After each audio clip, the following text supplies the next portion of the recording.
Hi, here we are with part 2 of chapter 9 of All Quiet on the Western Front. We've just seen Paul have sort of an existential, and we discussed the word existential, whether or not he should exist. It's a philosophy. And the existential idea about whether he should just kind of allow himself to die without coming right out and saying it. And at the conclusion of that section in chapter 9, we find that the most important thing to him are friends, and that he knows that they'll be there for him when he needs the most. And home doesn't matter anymore. The war doesn't matter anymore. The only thing left are his friendships and the relationships that he creates in life. And it's very similar to the idea that, at the end of our lives, should we have time to think about dying at any given point, that we remember that things don't matter anymore. The only thing that really matters are the relationships in life and how we create them, and that war is a senseless thing, and that we shouldn't have to be put into the position at such a young age of having to think about the end of our lives. All right, so starting in our book on chapter 212, we go back to Paul meeting up with his friends at night, and they're beginning to move forward in the dark on the front. Cautiously, I glide out over the edge and snake my way forward. I shuffle along on all fours a bit farther. I keep track of my bearings, look around me, and observe the distribution of the gunfire as to be able to find my way back. Then I try to get in touch with the others.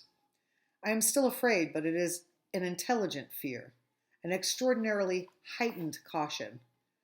The night is windy, and shadows flit hither and thither in the flicker of the gunfire. Hither and thither are words that are used in Shakespeare's time. That means here and there. Those are the original words for here and there. Hither and thither in the flicker of the gunfire. It reveals too little and too much. I often pause, stock still, motionless, and always for nothing. Thus I advance a long way and then turn back in a wide curve. I have not established touch with the others.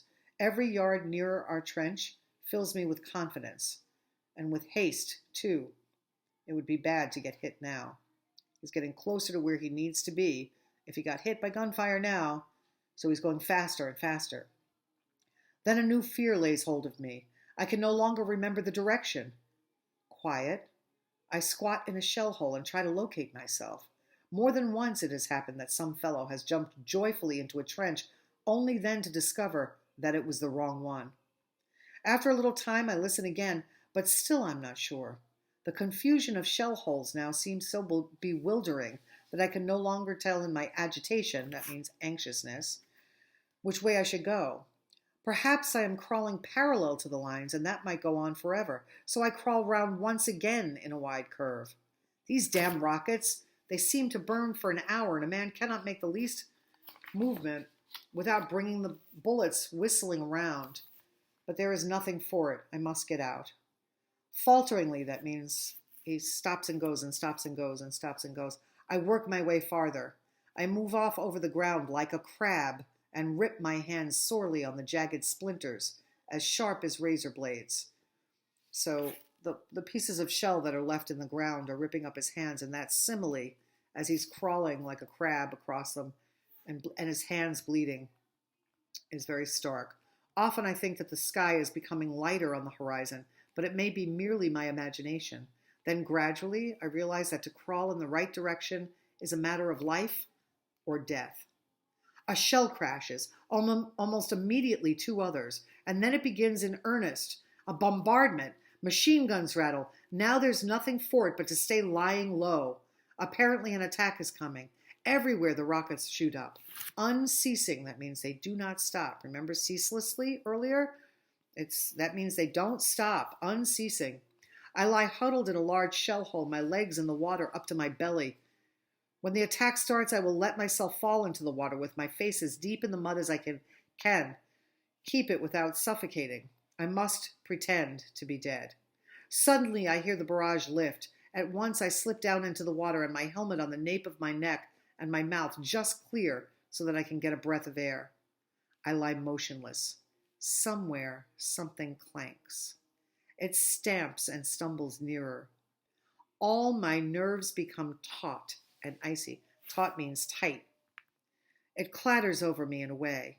The first wave has passed. That means all of the soldiers in the opposition soldiers in the first wave have gone past him. They've gone over him. I have but this one shattering thought. What will you do if someone jumps into your shell hole? Swiftly, I pull out my little dagger, which is a knife. I grasp it fast and bury it in my hand, once again under the mud. If anyone jumps in here, I will go for him. It hammers in my forehead at once. Stab him clear through the throat so that he cannot call out. That's the only way. He will be just as frightened as I am. When in terror we fall upon one another. Then I must be first. Now our batteries are firing. Not batteries like your batteries, but our people are firing. A shell lands near me. That makes me savage with fury. All it needs now is to be killed by our own shells. If a shell from his own people land next to him, he gets killed with friendly fire. That would be the worst way to die. I curse and grind my teeth in the mud. It is a raving frenzy. In the end, all I can do is groan and pray. The crash of the shells bursts in my ears. If our fellows make a counter raid, I will be saved. I press my head against the earth and listen to the muffled thunder, like the explosions of quarrying, and raise it again to listen for the sounds on top. A quarry is a place where you're trying to get rocks so that you can use rocks like the gravel in a road. So people put dynamite, workers put dynamite in and they explode it to get smaller rocks and they take the rocks out. So this is what it sounds like to him. The machine guns rattle. I know our barbed wire entanglements are strong and almost undamaged. Parts of them are charged with a powerful electric current. The rifle fire increases. They have not broken through. They have to retreat. I sink down again, huddled, strained to the uttermost. The banging, the creeping, the clanging becomes audible. That means they can hear it. One single cry yelling amongst it all. They are raked with fire. The attack is repulsed. So that we go after them and we've made them retreat. Already it has become somewhat lighter. Steps hasten over me. The first, gone. Again, another. The rattle of machine guns becomes an unbroken chain. Just as I am about to turn round a little, something heavy stumbles, and with a crash, a body falls over me in the shell hole, slips down, and lies across me. I do not think at all. I make no decision. I strike madly at home and feel only how the body suddenly convulses. Like he doesn't even think. He just stabs whoever it is that came in, whether it's his guy or somebody else's. The body suddenly convulses, then becomes limp and collapses. When I recover myself, my hand is sticky and wet. The man gurgles. It sounds to me as though he bellows with every gasping breath. Every gasping breath is like a cry, a thunder. But it is not only my heart pounding. I want to stop his mouth, stuff it with earth, stab him again. He must be quiet. He is betraying me. Now at last I regain control of myself, but have suddenly become so feeble, so weak, that I cannot any more lift my hand against him. So I crawl away to the farthest corner and stay there, my eyes glued on him, my hand grasping the knife, ready if he stirs to spring at him again. But he won't do any more. He won't do so anymore. I can hear that already in his gurgling. I can see him indistinctly. I can't see him very clearly. I have but one desire, to get away. If it is not soon, it will be too light. It will be difficult enough now. Then, as I try to raise up my head, I see it is impossible already. The machine gun fire so sweeps the ground that I should be shot through and through before I could make one jump. I test it once with my helmet, which I take off and hold up to find out the level of the shots. The next moment, it is knocked out of my hand by a bullet. The fire is sweeping very low to the ground. I am not far enough from the enemy line to escape being picked off by one of the snipers if I attempt to get away. So he can't get out of this hole. He's stuck there with this guy that's dying. He wants to get up and away, but he's going to get shot. And so he's stuck. The light increases. Burning, I wait for our attack. My hands are white at the knuckles. I clench them so tightly in my longing for the fire to cease so that my comrades may come. Minute after minute trickles away. I dare not look again at the dark figure in the shell hole.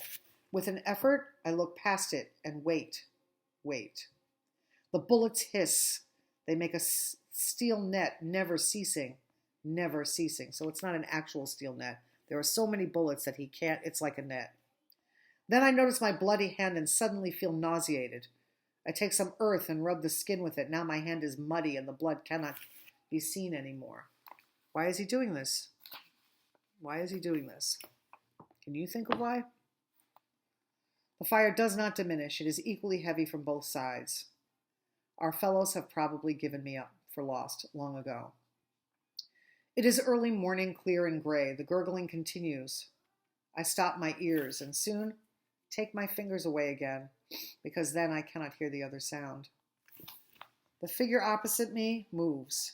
I shrink together and involuntarily look at it. Then my eyes remain glued to it. A man with a small pointed beard lies there. His head is fallen to one side. One arm is half bent. His head rests helplessly upon it. The other hand lies on his chest. It is bloody. He is dead, I say to myself. He must be dead. He doesn't feel anything anymore. It is only the body that is gurgling there. Then the head tries to raise itself. For a moment the groaning becomes louder. His forehead sinks back upon his arm. The man is not dead. He is dying, but he is not dead. I drag myself toward him, hesitate, support myself on my hands, creep a bit farther, wait. Again, a terrible journey. At last, I am beside him. Then he opens his eyes. He must have heard me, for he gazes at me with a look of utter terror. The body lies still, but in the eyes there is such an extraordinary expression of fright that for a moment I think they have power enough to carry the body off with them. Hundreds of miles away with one bound. The body is still perfectly still. Without a sound, the gurgle has ceased, but the eyes cry out, yell. All the life is gathered together in them for one tremendous effort to flee, gathered together there in a dreadful terror of death, of me. So this other soldier is sitting there frightened to death of him. He can't move. He's dying. And this metaphor and these similes that the author uses to see in the eyes only death and only wanting to run away. That's all he wants to do. That's all he has left. And they don't speak the same language. My legs give way and I drop on my elbows. No, no, I whisper. The eyes follow me. I am powerless to move so long as they are there. Then his hand slips slowly from his breast, only a little bit. It sinks just a few inches, but this movement breaks the power of the eyes. I bend forward, shake my head and whisper, no, no, no. I raise one hand. I must show him that I want to help him. I stroke his forehead. The eyes shrink back as the hand comes. Then they lose their stare. The eyelids droop lower. The tension is past. I open his collar and place his head more comfortably. In these 2 paragraphs, he changes from this frightened soldier, this animalistic guy, to the human being in just this part. This turn, this irony, this, it's a turning point. It's a turning point in the story where in the plot, where Paul reaches out to another human being because humanity wins out over fear, over death, over pain, over suffering, over the wishes of others in their political ideals. His mouth stands half open. It tries to form words. The lips are dry. My water bottle is not there. I have not brought it with me. But there is water in the mud down at the bottom of the crater. I climb down, take out my handkerchief, spread it out, push it under, and scoop up the yellow water that strains through the hollow of my hand. He gulps it down. I fetch some more. Then I unbutton his tunic, his jacket, in order to bandage him, if it is possible. In any case, I must do it, so that if the fellows over there capture me, they will not see that I wanted to help him, and so will not shoot me. They will see that I wanted to help him, and will not shoot me. He tries to resist, but his hand is too feeble. Again, weak. The shirt is stuck and will not come away. It is buttoned at the back, so there was nothing for it but to cut it open. I look for the knife and find it again, but when I begin to cut the shirt, the eyes open once more, and the cry is in them again, and the demented expression, so that I must close them, presses them shut and whisper, I want to help you, comrade, comrade, comrade, comrade, comrade, eagerly repeating the word to make him understand. He's trying to say friend in French instead of Russian or whatever. There are 3 stabs. My field dressing covers them. The blood runs out under it. I press it tighter. There, he groans. That is all I can do. Now we must wait. Wait. These hours, the gurgling starts again. But how slowly a man dies. For this I know. He cannot be saved. I have indeed tried to tell myself that he will be, but at noon, this pretense breaks down and melts before he groans. If only I had not lost my revolver crawling about, I would shoot him. Stab him, I cannot. By noon, I am groping on the outer limits of reason. Hunger devours me. I could almost weep for something to eat. I cannot struggle against it. Again and again, I fetch water for the dying man and drink some myself. This is the first time I have killed with my hands, whom I can see close at hand, whose death is my doing. Kat and Krupp and Mueller have experienced it already. When they have hit someone, it happens to many, in hand-to-hand fighting especially. Again, the difference between war then and war now. But every gasp lays my heart bare. This dying man has time with him. He has an invisible dagger with which he stabs me. Time and my thoughts. So as this man dies slowly, Paul has this huge man versus self thing. I've killed another human being. I couldn't help it, but I've killed another human being. What an awful thing to have to live with. And as he dies more slowly, he has to live with these thoughts over and over again. I would give much if he would but stay alive. It is hard to lie here and to have to see and hear him. In the afternoon, about 3, he is dead. I breathe freely again, but only for a short time. Soon the silence is more unbearable than the groans. I wish the gurgling were there again, gasping, hoarse, now whistling softly again, hoarse and loud.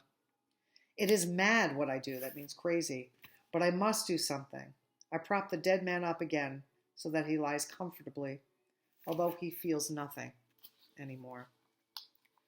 I close his eyes. They are brown. His hair is black and a bit curly at the sides. The mouth is full and soft beneath his mustache. The nose is slightly arched, the skin brownish. It is now not so pale as it was before, when he was still alive. For a moment the face seems almost healthy. Then it collapses suddenly into the strange face of the dead that I have so often seen. Strange faces, all alike. No doubt his wife still thinks of him. She does not know what happened. He looks as if he would have often written to her. She will still be getting mail from him tomorrow, in a week's time, perhaps even a stray letter a month hence. That means further down the line. She will read it, and in it he will be speaking to her. Again, words mean. My state is getting worse. I can no longer control my thoughts. What would his wife look like? Like the little brunette on the other side of the canal? Does she belong to me now? Perhaps by this act, she becomes mine. Excuse me. I wish Cantorek were sitting here beside me. If my mother could see me, the dead man might have had 30 more years of life. If only I had impressed the way back to our trench more sharply on my memory. If only I had run 2 yards further to the left, he might now be sitting in the trench over there and writing a fresh letter to his wife. All the ifs that we say. If only I hadn't left the house at this time. If only they had stayed home. If only the train had come another time, there wouldn't have been a tragedy. This is a human thing. But I will get no further that way, for that is the fate of all of us. If Cambridge's leg had been 6 inches to the right, if High Westhouse had bent his back 3 inches further forward. The silence spreads. I talk and must talk. So I speak to him and I say to him, Comrade, I did not want to kill you. If you jumped in here again, I would not do it. If you would be sensible too. But you were only an idea to me before, an abstraction that lived in my mind and called forth its appropriate response. It was that abstraction I stabbed. That means, an abstraction means something that's not real. You were just an idea. We don't really know what it's like for somebody to face death unless we actually see it. So you were just an idea. You were something on paper, nothing real. And now you're real. If I had known you were real, I wouldn't have done it, is what he's saying. But now, for the first time, I see that you're a man like me. I thought of your hand grenades, of your bayonet, of your rifle. Now I see your wife and your face and your fellowship. That means friendship. Forgive me, comrade. Really important. Forgive me. What is the forgiveness? How do we force people into forgiveness? Again, man versus self-conflict. We always see it too late. Why do they never tell us that you are poor devils like us, that your mothers are just as anxious as ours, and that we have the same fear of death, and the same dying, and the same agony? Forgive me, comrade. How could you be my enemy? If we threw away these rifles and this uniform, you could be my brother, just like Kat and Albert. Take 20 years of my life, comrade, and stand up. Take more, for I do not know what I can even attempt to do with it now. So he's saying, I wish I would have died instead of you. Take away half my life. I don't even know what my life is worth anymore. So just come back to life and I'll give you mine. That's the ultimate in atonement, in giving back, in being sorry. It's not enough to be sorry. You need to change your ways. And this is his way of changing. It is quiet. The front is still except for the crackle of the rifle fire. The bullets rain over are not fired haphazard, but shrewdly aimed from all sides. I cannot get out. I will write to your wife, I say hastily to the dead man. I will write to her. She must hear it from me. I will tell her everything I have told you. She shall not suffer. I will help her, and your parents too, and your child. His tunic is half open. The pocketbook is easy to find, but I hesitate to open it. In it is the book with his name. So long as I do not know his name, perhaps I may still forget him. Time will obliterate it, this picture, and destroy it. But his name, it is a nail that will be hammered into me and never come out again. It has the power to recall this forever. It will always come back and stand before me. Irresolutely, that means, not really wanting to, I take the wallet in my hand. It slips out of my hand and falls open. Some pictures and letters drop out. I gather them up and want to put them back again, but the strain I am under, the uncertainty, the hunger, the danger, these hours with the dead man have made me desperate. I want to hasten the relief, to intensify and to end the torture as one strikes an unendurably painful hand against the trunk of a tree, regardless of everything. He just wants to punch a tree. He just wants it to all end. There are pictures of a woman and a little girl, small amateur photographs taken against an ivy-clad wall. Along with them are letters. I take them out and try to read them. Most of it I do not understand. It is so hard to decipher, and I scarcely know any French. But each word I translate pierces me like a shot in the chest, like a stab in the chest. Two similes. That's how serious this is. My brain is taxed beyond endurance, but I realize this much, that I will never dare to write to these people as I intended. Impossible. I look at the portraits once more. They are clearly not rich people. I might send them money anonymously if I earn anything later on. I seize upon that. It is at least something to hold on to. This dead man is bound up with my life. Therefore, I must do everything, promise everything, in order to save myself. I swear blindly that I mean to live only for his sake and his family. With wet lips, I try to placate him. I try to beg him. And deep down in me lies the hope that I may buy myself off in this way, and perhaps even get out of this. It is a little stratagem, a strategy. If only I am allowed to escape, then I will see to it. So I open the book and read slowly. Gerard Duval. compositor. With a dead man's pencil, I write the address on an envelope, then swiftly thrust everything back into his tunic. I have killed the printer, Gerard Duval. I must be a printer, I think confusedly. Be a printer. So he's going to have to write the letter. This is kind of like the cycle of life, giant metaphor for the cycle of life. You know, isn't it ironic that he kills somebody who's a printer and he has sworn to write to the wife, to write. By afternoon I am calmer. My fear was groundless. The name troubles me no more. The madness passes. Comrade, I say to the dead man, but I say it calmly. Today you, tomorrow me. But if I come out of it, comrade, I will fight against this. That has struck us both down. From you, taken life, and from me, life also. I promise you, comrade, it shall never happen again. So when he gets out of the war, he's promising to fight against any war that ever happens again so that nobody has to feel it. The sun strikes low. I am stupefied with exhaustion and hunger. Yesterday is like a fog to me. There is no hope of ever getting out of this. I fall into a doze and that means sleep, and do not at first realize that evening is approaching. The twilight comes. It seems to me to come quickly now. 1 hour more. If it were summer, it would be 3 hours more. 1 hour more. Now suddenly I begin to tremble. Something might happen in the interval. I think no more of the dead man. He is of no consequence to me now. Interesting how fast that happens when your humanity yet again obliterated, no matter how sad you feel. But that happens to us in real life too, doesn't it? For most of us, death and tragedy moves on. I cannot remember really well, and don't often do, my great-grandmother, who was alive when I was little. How often do I think of her? Not much. And so her humanity is gone to us.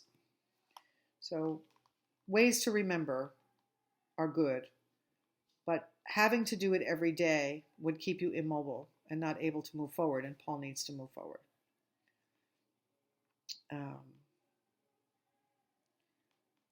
Trying to find where I was. With one bound, the lust of the live flares up. The lust to live flares up again, and everything that has filled my thoughts goes down before it. Now, merely to avert any ill luck, I babble mechanically. I will fulfill everything, I promised you, but already I know that I shall not do so. Suddenly occurs to me that my own comrades might fire on me if I creep up. They do not know I am coming. I will call out as soon as I can so that they will recognize me.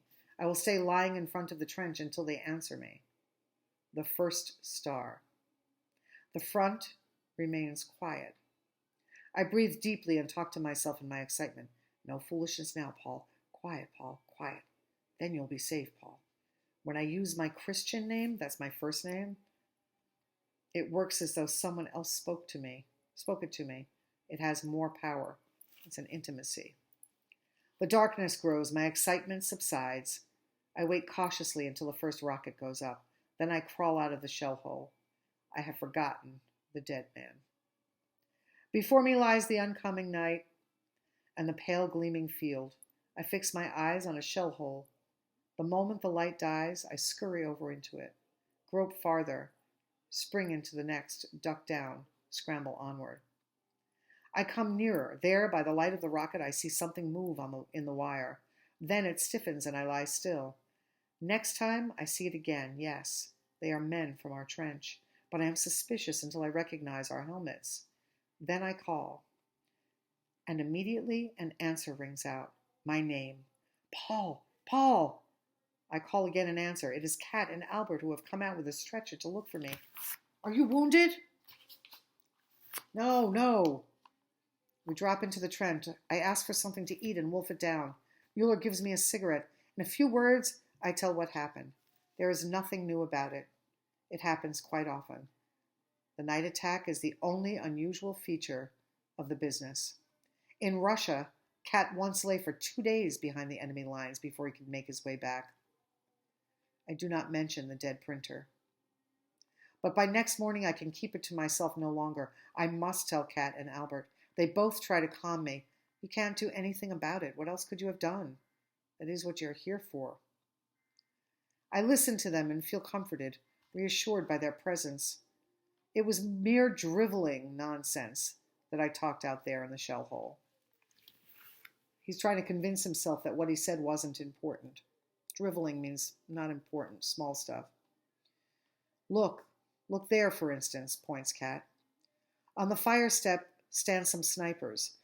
They rest their rifles with telescopic sights on the parapet and watch the enemy front. Once and again, a shot cracks out. Then we hear the cry, "That's found a billet! Did you see how he leapt in the air?" Sergeant Ulrich turns round proudly and scores his point. He heads the shooting list for today with 3 unquestionable hits. So here they are congratulating themselves for killing other people. Again, another form of dehumanization. "What do you say to that?" asks Cat. I nod. "If he keeps that up, he'll get a little colored bird for his buttonhole by this evening," says Albert. That means another medal. "Or rather, he will soon be made acting sergeant major," says Cat. We look at one another. "I would not do it," I say. "All the same," says Cat. "It's very good for you to see it just now." Sergeant Ulrich returns to the fire step. The muzzle of his rifle searches to and fro. "You don't need to lose any sleep over your affair," nods Albert. And now I hardly understand it myself anymore. "It was only because I had to lie there with him so long," I say. "After all, war is war." Ulrich's rifle cracks out sharply and dry. And so at the end of this chapter, chapter 9, Paul has been to war and back, and to hell and back, and to humanity and back, and he has killed another human being. And this, again, another instance of how he's been forever changed by it. So think about the larger ideas, what the author is trying to tell you by putting Paul in this position, and by us seeing it through his point of view, through his eyes, the imagery that he uses to get to that big idea. And when we return, we'll be at chapter 10.